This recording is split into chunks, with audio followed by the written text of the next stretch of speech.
2025 সালকে যদি এক বাক্যে ব্যাখ্যা করতে হয় তাহলে বলতে হয় এটা সেই বছর যখন প্রযুক্তির রাজারা ক্ষমতার সামনে মেরুদণ্ড ভেঙে ফেলেছিল। যে প্রযুক্তি জায়ান্টরা একসময় মানবাধিকার, বাকস্বাধীনতা, বৈচিত্র্য আর নৈতিকতার পাঠ দিত, 2025 সালে তারাই একে একে হাজির হয়েছে ডোনাল্ড ট্রাম্পের দরবারে। কেউ হাতে তুলে দিয়েছে কোটি কোটি ডলার, কেউ বদলে দিয়েছে নীতিমালা, কেউ আবার ইতিহাস আর ভূগোল পর্যন্ত নতুন করে লিখেছে। উদ্দেশ্য একটাই, ক্ষমতার বিভাজন না হওয়া, কর ও শুল্কে ছাড় পাওয়া আর শেয়ার হোল্ডারদের খুশি রাখা।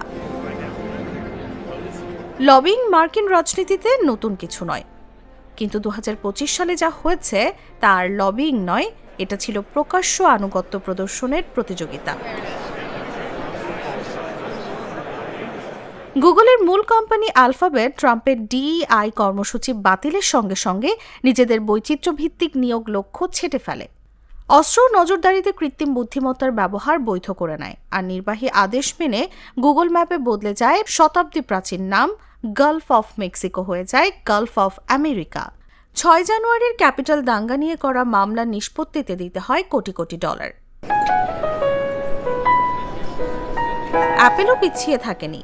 ট্রাম্প প্রশাসনের অস্থির শুল্ক নীতি থেকে বাঁচতে যুক্তরাষ্ট্রে 50,000 কোটি ডলারের বিনিয়োগ ঘোষণা। টিম কুকের ব্যক্তিগত অনুদান, সোনার উপহার, মানচিত্র বদল সবই এক সুস্পষ্ট বার্তা, অ্যাপল সংঘাতে যাবে না, অ্যাপল মানিয়ে নেবে। মেটা আরও এক ধাপ এগিয়ে যায়। ফেসবুক ও ইনস্টাগ্রাম থেকে তথ্য যাচাইকারীদের সরিয়ে দিয়ে চালু করে কমিউনিটি নোটস, বন্ধ করে DEI কর্মসূচি, শিথিল করে হেট স্পিচ নীতি, এমনকি ট্রাম্পের মামলা মেটাতে দেয় $25 মিলিয়ন। মাইক্রোসফট ও অ্যামাজন সরকারের কাছে হাজির হয় ছাড়ের পসরা নিয়ে। ক্লাউড, AI, সাইবার সিকিউরিটি সবকিছুই বিশেষ দামে। আর এই পুরো ছবির কেন্দ্র ছিলেন Elon Musk. Crore crore dollar ঢেলে ট্রাম্পের প্রচার, এক্সকে বানানো চরম ডানপন্থী মঞ্চ, সরকার তদারকির ক্ষমতা পাওয়া, সব মিলিয়ে 2025 সালের সবচেয়ে প্রভাবশালী অনির্বাচিত ব্যক্তি ছিলেন তিনি।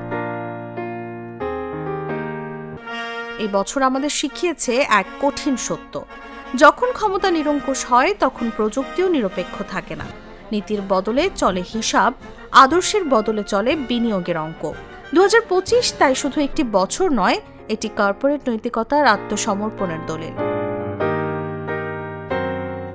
Freedoms, the liberties, and news desk, Jago news.